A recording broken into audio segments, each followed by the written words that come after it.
Good afternoon, and welcome to this Hangout about the Programmatic Google Display Network. We're really excited to have you with us. My name is Nick Darvo, and I'm the Director of Performance Solutions for the Americas. And I'm really thrilled to have Brad Bender with us, who's a VP of Product Management for our display advertising solutions. Hi, Brad. Hey. So today, Brad's going to share with us some practical and actionable tips to help us do better with GDN. And before this Hangout, we actually also got the top questions from the audience and are going to spend 10, 15 minutes at the end answering those questions. But I want to start with a quick personal story. Before joining Google, I started a couple of startups myself. And like most startups, we did really well on search and got really good at it, but wanted to do more and do better. So we took the time to learn more about the GDN and display. And got pretty good at it over time. And the results were pretty astonishing. We saw that about 30% of our new customers came from the GDN, and also that the GDN really helped our search advertising campaigns do a lot better. So I love the GDN. I think it's incredible. Great to hear. Right. So Brad, I think one of the most important questions that most search advertisers have is, why should I care about the GDN as a search advertiser? Yeah, first, it's great to be here today, and thanks to all of you for joining. I started at Google in 2008, and it's been amazing just how much has changed in the last decade for Google, as well as for our advertisers. When I started, Google was primarily known as a search company, but nowadays, 93% of our AdWords advertisers are using display. And I've had the pleasure of getting to know our sophisticated advertisers, like eHealth, as they use the platform. They ran a display campaign, and they found, in addition to the incremental conversions the display campaign drove, they also drove a 45% increase in brand-related searches and a 33% increase in category-related searches. So display can really compound the results you're driving with search, as Nick mentioned. But just think about how else the world has changed in the last decade. The challenges for marketers are increasing, because consumers don't go online anymore. They live online. The average US household has 4 smartphones, and people are checking their smartphones 150 times per day. Now, this results in a lot of incremental data points and signals that you can leverage as marketers. But it also results in a lot of complexity, making finding and connecting with your audiences at scale very difficult.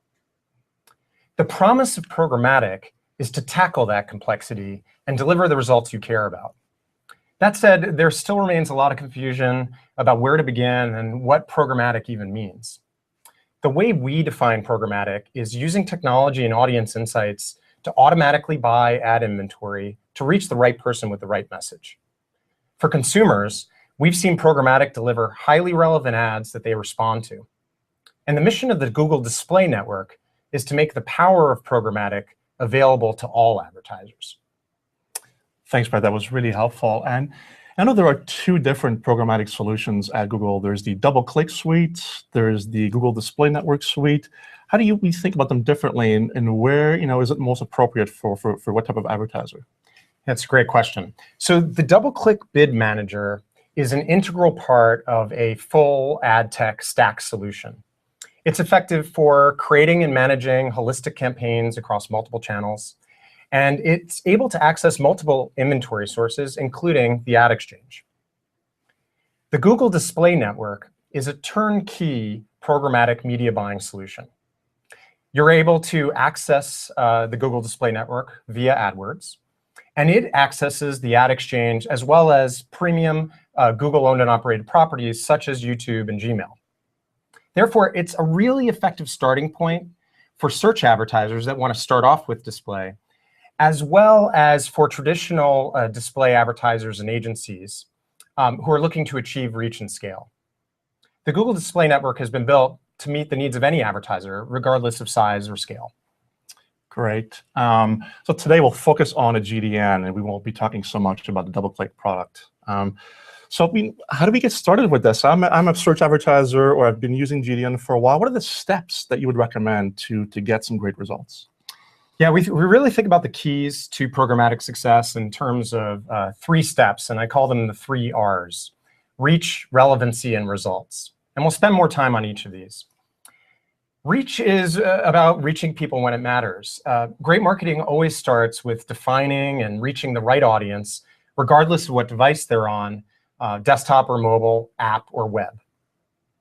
Relevancy is about matching the message to the moment. This is about ensuring that you're able to show the right ad when it matters.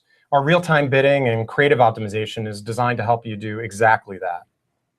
And third, results is about optimizing with full transparency. This is about knowing exactly where your ad dollars are spent and how they perform, and being able to improve that over time. Right, that's a really helpful framework. So should we tackle them one by one? Sounds great. Right, so let's start with the reach, right? I mean, any good marketing starts with talking to the right audience at the right time.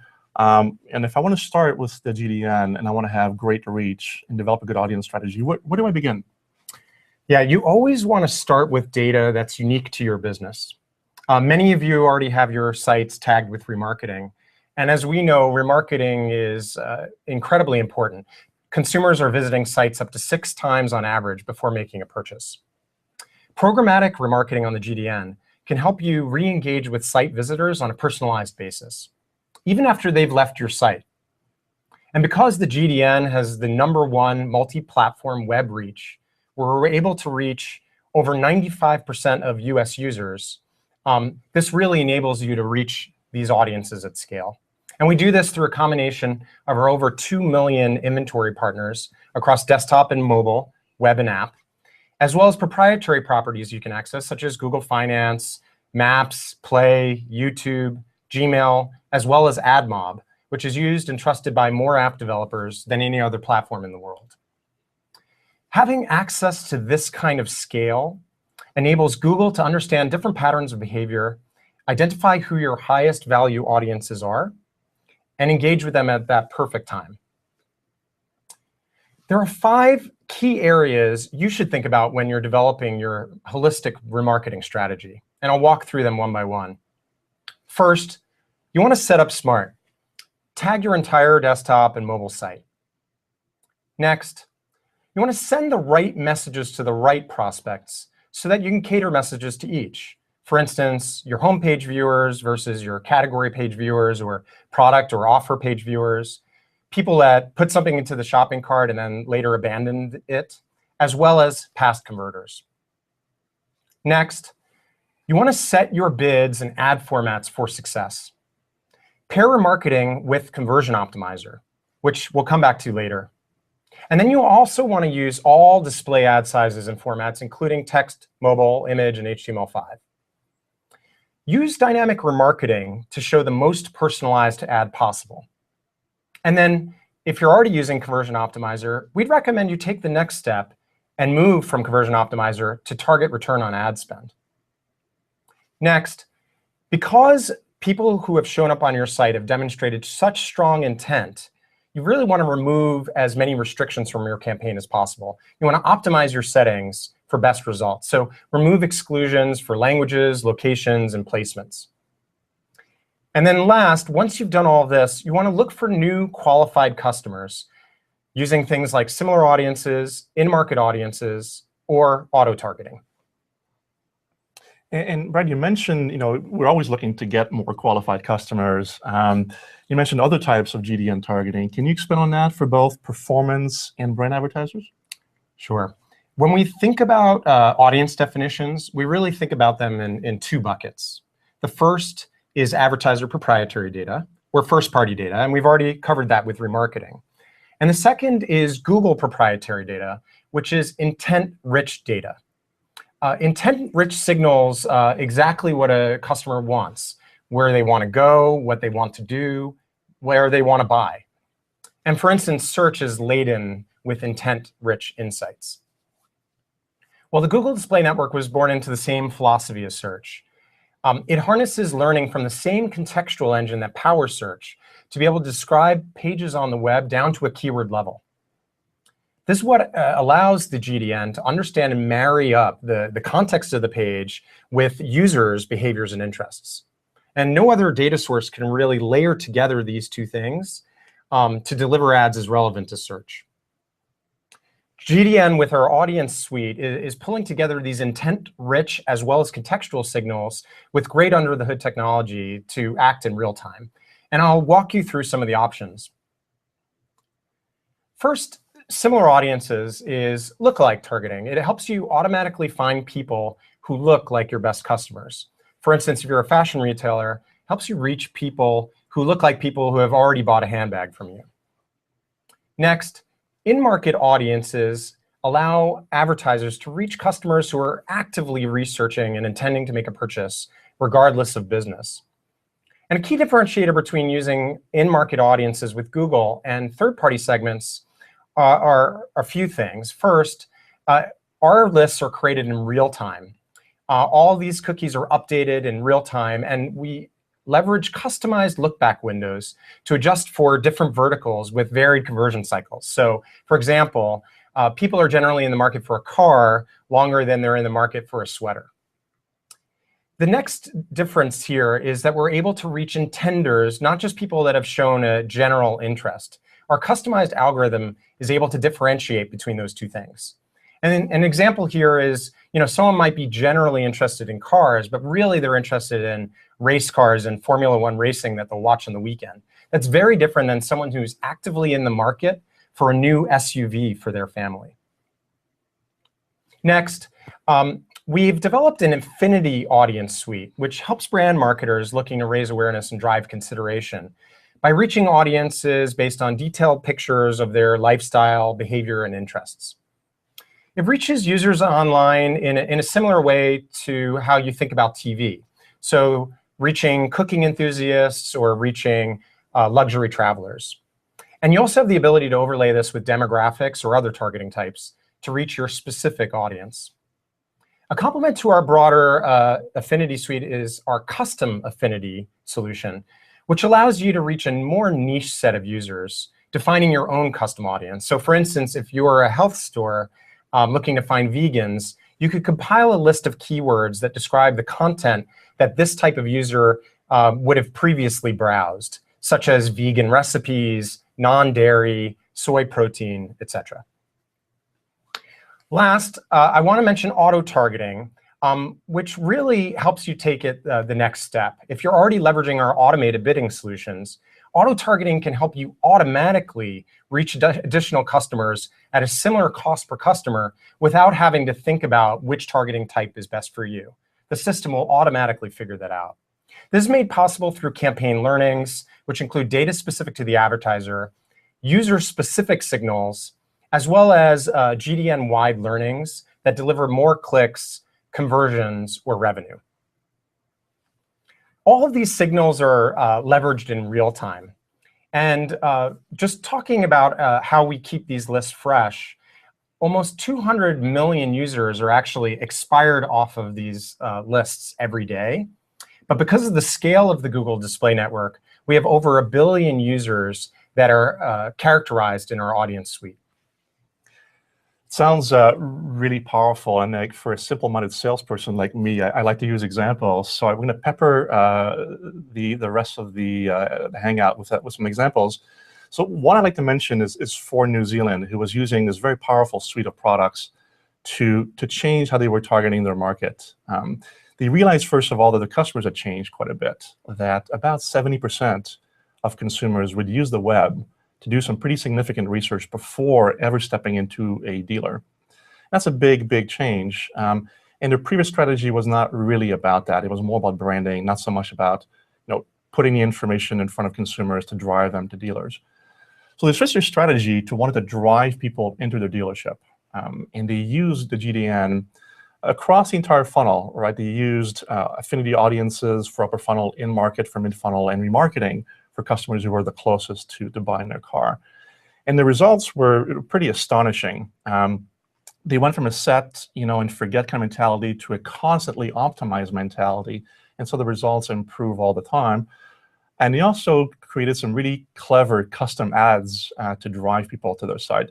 For instance, they realized people were going into their site and changing the colors of the cars in the car builder very often, and put that into their ads, which was great. They saw some pretty astonishing results. They saw 60% increase year-on-year of visitors to their site. And as importantly, if not more, 5% of all the dealer leads came from the Google Display Network, which is incredible. Yeah, that's a great example. And I love that they brought it back into their ads as well. Right. So to recap, a successful programmatic strategy really starts with defining and reaching the right audience. It's important to start with your own customer data. Programmatic remarketing on the GDN can help you re-engage with your existing customers to reach them at the right time with the right message on the right device. Then you can leverage powerful audience signals like Ford did on the GDN, indicating intent and immediacy to find and reach new customers. And all of these signals are enabled in real time to drive efficiency and results for your business. Right. So first step, I'm talking to the right people at the right time. If I understand correctly, the second step is I got to be relevant. I got to say the right things to those people. Tell me more about that. How do you do that? Yeah, it's exactly right. The second key step for programmatic success is relevancy. And the way you achieve programmatic success there is by reaching the user with the right bid and the right message. And Google has developed a variety of tools that help you as advertisers ensure that these bids and creatives are as efficient and relevant as possible. First, we've developed real-time automated bidding. Next, personalization via dynamic creatives. And third, other auto-optimized formats to drive enhanced relevancy and more efficient performance.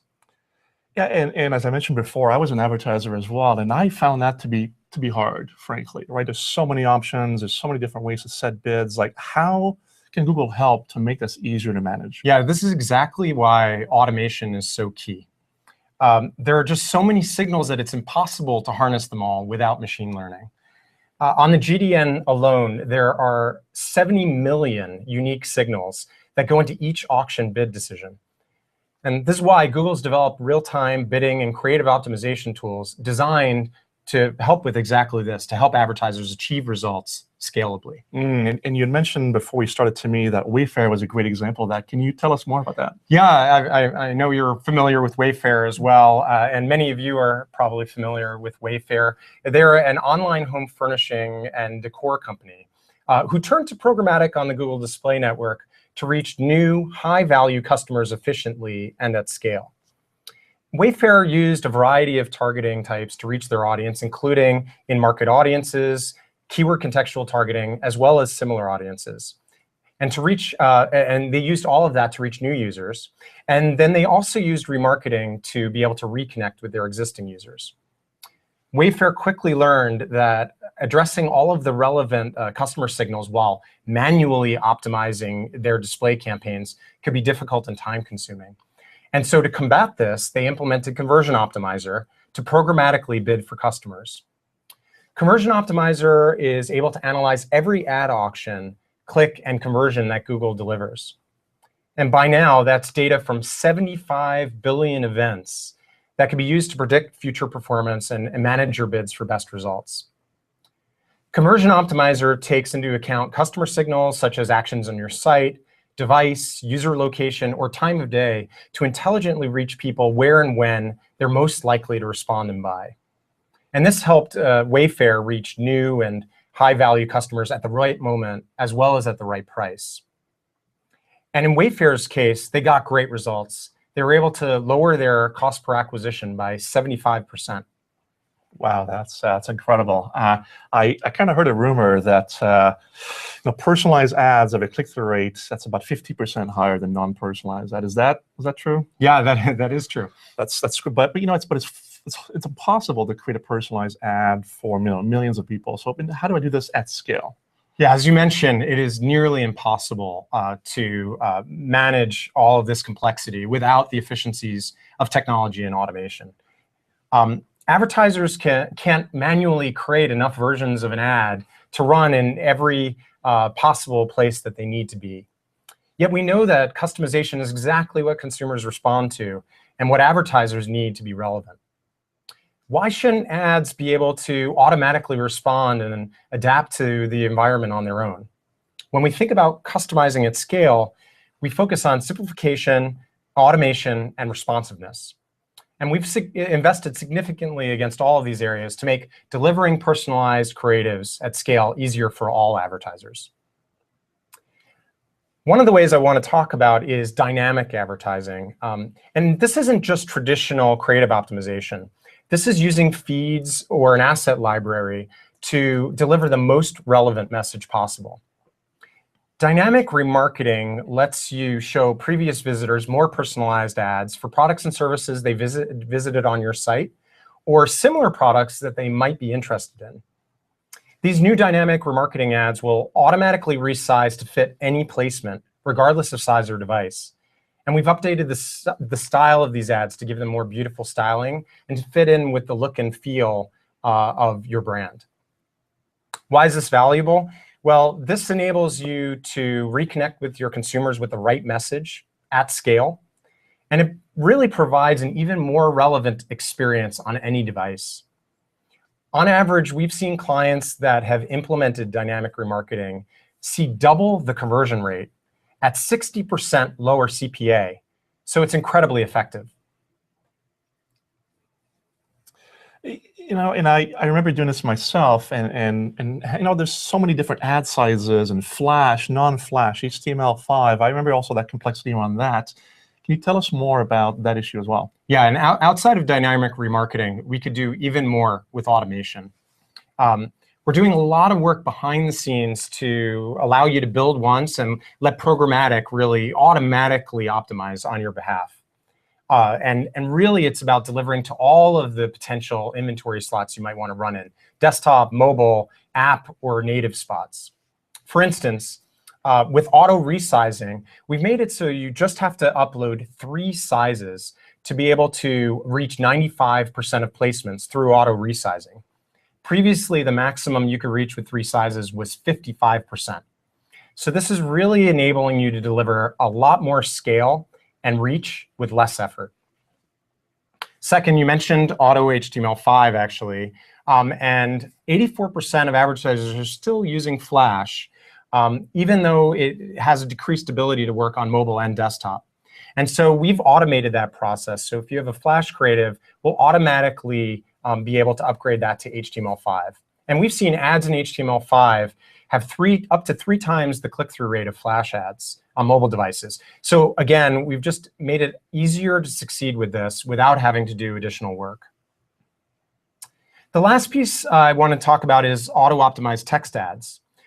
We've been able to automatically optimize GDN text ads for performance across 3 different text ad types: standard text, native text, and rich media text. If you provide an image, description, and a URL, the system will pick the best one for each placement to maximize your performance.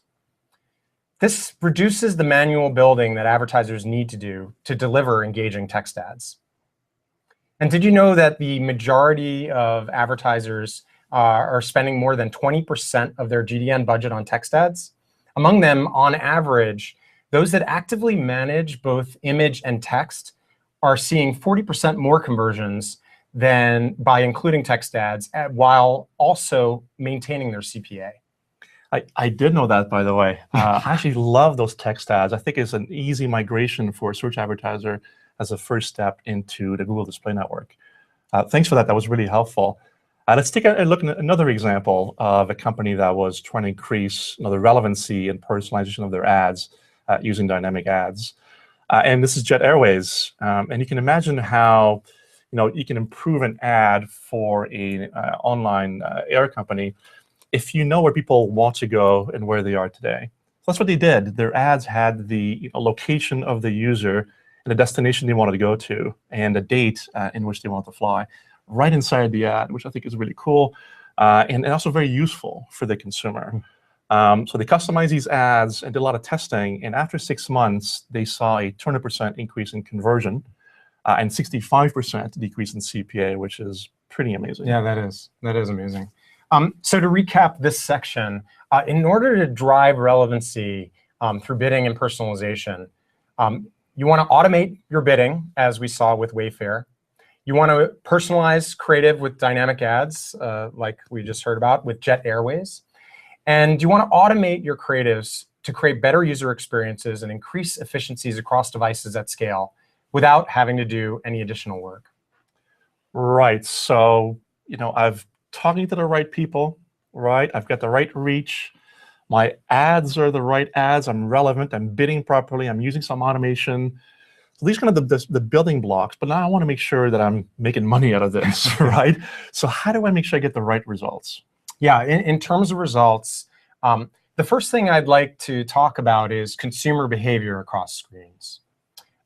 Many marketers are struggling to see the full picture of how their users are engaging with ads across screens. And we've heard that 90% of users are actually using multiple screens throughout a day to sequentially achieve tasks.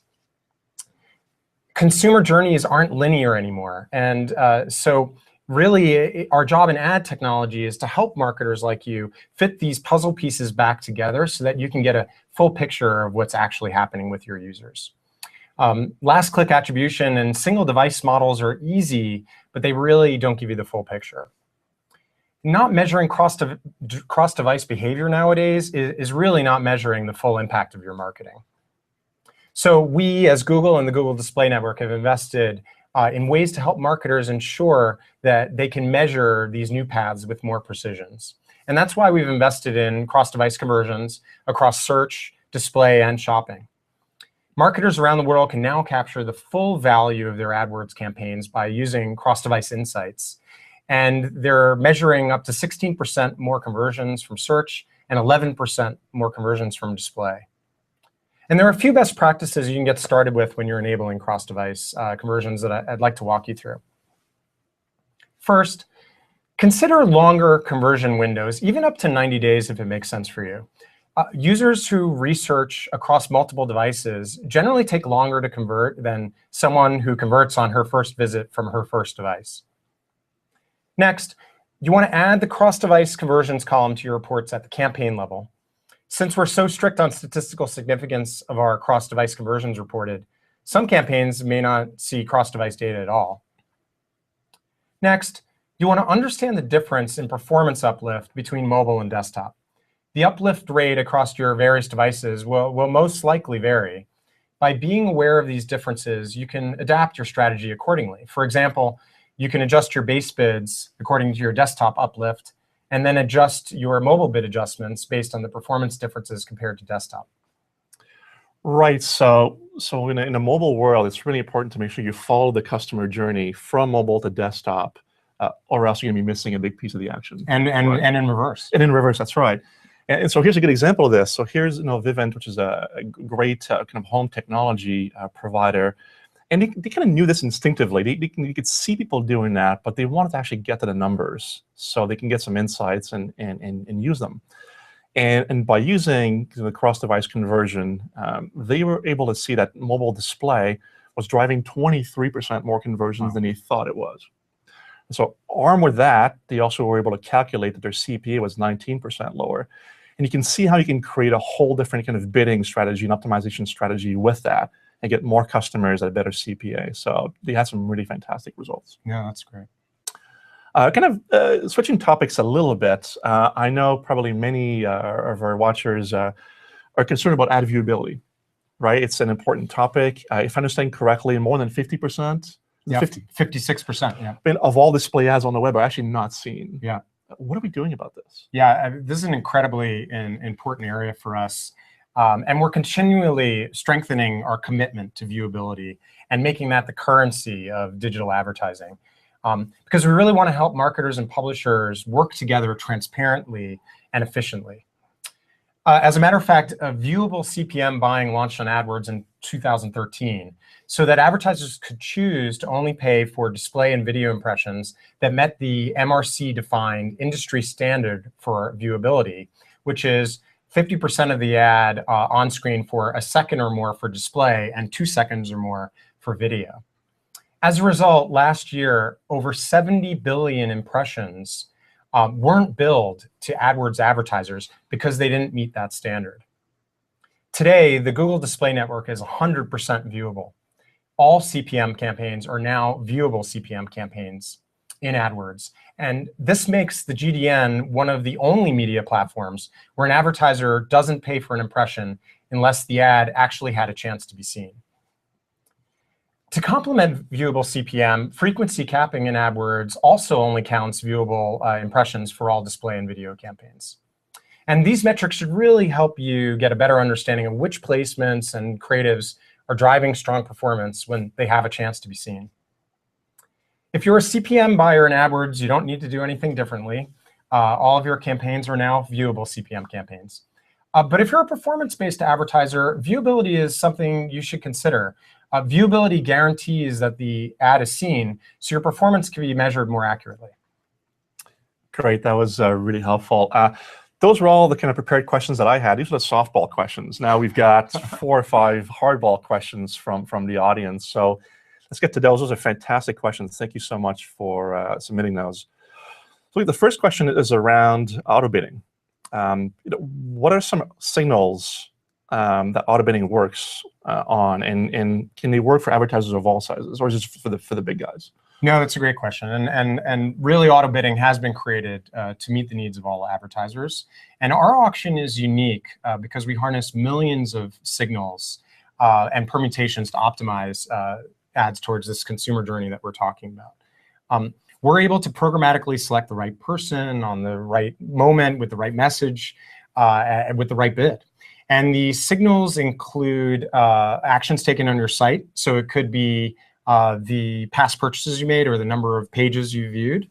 It includes current frame of mind, so what device you're on, the ad type, as well as the recency of your behavior, as well as consumer characteristics like the ones we talked about, such as demographics or interests.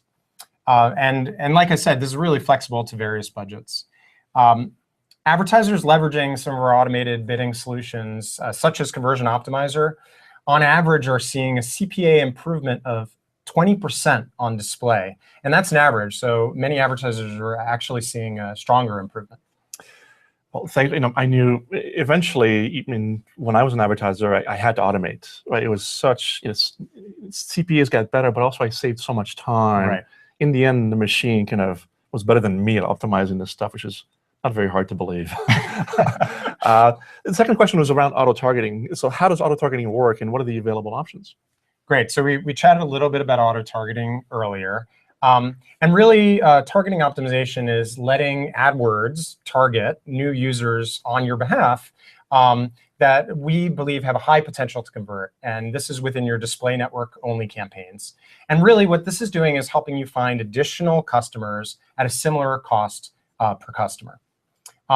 This auto-targeting feature works well with all the targeting that you've already set up for your display network campaign as well. And you have 2 options here. You can use our conservative auto-targeting mechanism or our aggressive auto-targeting mechanism, which is also known as Display Campaign Optimizer, or DCO. With one checkbox in your display targeting settings, you can automatically expand your conversion volume, again, conservatively or aggressively. And this is happening via contextual and audience expansions. What we're able to do is we're able to find new inventory or new users at your existing ROI. And like we talked about with auto bidding, auto targeting can also save you time by really solving this targeting selection for you. And advertisers leveraging our auto targeting solutions can see on average a 20% conversion lift at a comparable CPA. It's amazing. Great. A third question, question is, we've been hearing a lot about native advertising in 2016. How do you think about the shift in native ads, and what's Google doing to provide a better native ad experience for its advertisers? Yeah, and we hear about native a lot. And as you know, we have our own native formats with search, as well as with things like TrueView on YouTube. We've also recently announced support for native formats in AdMob and our publisher platform products. We also have native Gmail ads, which have been available through from 2013 in AdWords. And here you can leverage a lot of the same targeting types that we already talked about today: affinity targeting, topics, demographics, keywords. And but it behaves like an email does. And so when a user engages with the ad, they can get a full screen immersive experience. With Gmail, obviously, we have users that are signed in on both desktop and mobile. And so we've seen brands like Marriott have great results with this from this full screen immersive experience, driving things like awareness and consideration for their Renaissance brand. Wonderful. The next question is around fraud, which is a very big concern in the industry. Can you discuss Google's perspective on fraud, the fraud team, and what advertisers can expect? Yeah.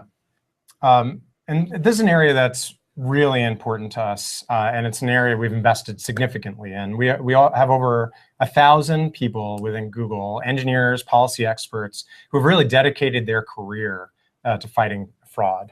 In 2015 alone, we continued to stay ahead of these bad advertising practices online. Last year alone, for instance, we disabled more than 780 million bad ads for violating our policies.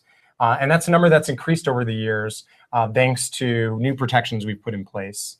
As a matter of fact, if you spent a second looking at each of these ads, it would actually take you 25 years to view them all. So this is a really big area of focus. Other areas that we've focused on are counterfeit goods. We've continued our crackdown on counterfeit goods. And as a result, we suspended more than 10,000 sites and 18,000 accounts for attempting to sell counterfeit goods like imitation designer watches. And then the other area I wanted to highlight is malware. To protect the safety and security of our users is a real area of focus.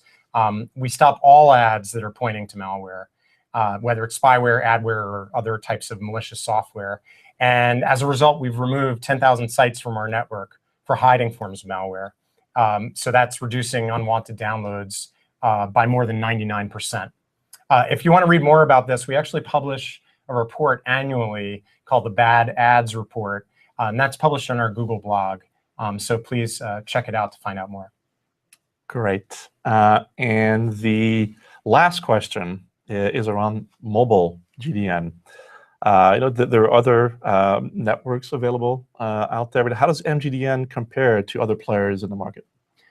It's a great question. And mobile GDN, a lot of what I'm going to talk about really falls into the same buckets that we were talking about earlier, which is reach, relevancy, and results. And I'll just highlight a couple of the distinctions that are specific for mobile. Certainly, we're really finding that our mobile network is helping our advertisers reach users at the moments that matter. And on the reach side, Google sites have the #1 mobile reach in the US. We also extend these mobile campaigns automatically into AdMob, which I talked about earlier, which has over 650,000 apps in it. AdMob is used and trusted by more app developers than any other ad platform worldwide. And when we're talking about reach, the various audience targeting pieces that I discussed earlier also apply here, but you could also choose to reach people based on operating system or device. So that's first, that's reach.